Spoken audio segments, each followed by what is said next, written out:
السلام عليكم ورحمة الله وبركاته.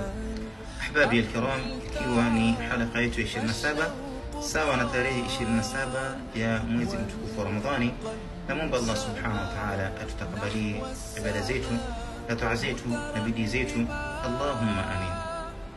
Mtukufu mtazamaji wa Kiislamu, ikiwa ni barnamiji yetu ya fattabi'uni, ifateni mimi mtume Allah subhanahu wa ta'ala katika aljuzu athani.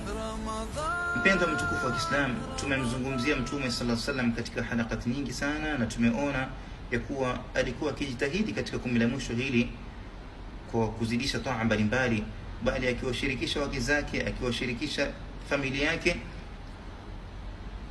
katika taa mbalimbali, bali akituhimiza kwamba tuengeze taa mbalimbali katika kumi hili la mwisho. Je, unafahamu kwa sababu gani atuhimize mtume sallallahu alaihi wasallam katika hili la kukithirisha ibada katika kumi la mwisho?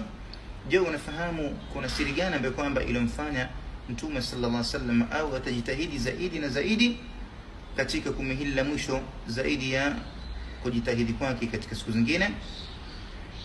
Bila shaka wallahi siri imehifadhiwa katika mapokezi ya Bukhari na Muslim kutokana na hadithi ya Abi Huraira radhiya Mwenyezi Mungu zimfikie, asema mtume sallallahu alaihi wasallam, man qama laylatal qadri imanan wa ihtisaba ghufira lahu ma taqaddama min dhanbi, au kama qala sallallahu alaihi wasallam. Asema mtume sallallahu alaihi wasallam, yeyote mwenye kusimama kwa ibada katika usiku wa laylatul qadr, mwenye kuinuka katika usiku wa laylatul qadri kufanya ibada ili hali akiwa ni mu'min, ina ilhali akiwa anatarajia radhi ya Mola wake subhanahu wa ta'ala, basi anasamehewa madhambi yake yaliyotangulia. Tupo wapi mimi na hadithi hii?